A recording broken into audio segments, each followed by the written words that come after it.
This house was not designed as a single block. It was broken into pavilions, not to look more complex, but to fit inside the woods. House in the Woods, also published as Casa en el Bosque, is located in Valle de Bravo, Mexico, on a site facing Lake Avondero and the protected area of Cerro Gordo. The most interesting point here is not simply building a house in the forest. It is the way the architecture divides itself so the trees can remain present between the spaces.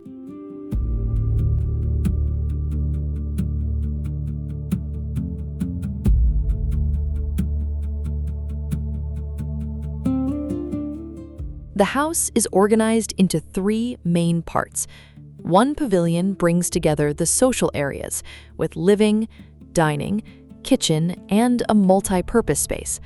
Another holds the bedrooms in a more private position, and the pool appears as a third piece within this composition. With this, the house stops being a single volume and begins to work as a sequence of places in the middle of the woods.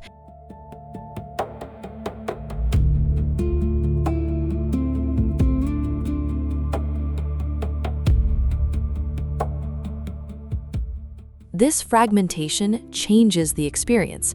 We do not just move through interior rooms. We pass through platforms, stairs, terraces, shadows, trunks, glass, stone, wood, and vegetation. The forest stops being only a view through the window and becomes part of the path through the house.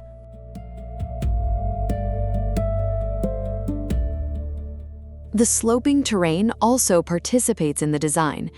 Instead of erasing the hillside, the slope was used to create different relationships with the landscape. In some moments, the house comes closer to the stone and the ground. In others, it opens to the trees, the mountains, and the lake. The materials reinforce this relationship with the place. Local stone anchors the pavilions to the terrain. Glass brings the interiors closer to the woods. Wood filters light, heat, and privacy. And fired clay creates a skin that relates to the rural architecture of the region and changes with the humidity. In the end, House in the Woods is a house about dividing itself to belong, dividing the volume, preserving the trees, using the slope, creating filters, and turning the path between the pavilions into part of the experience. It shows that a house in the woods does not need to dominate the terrain to be memorable.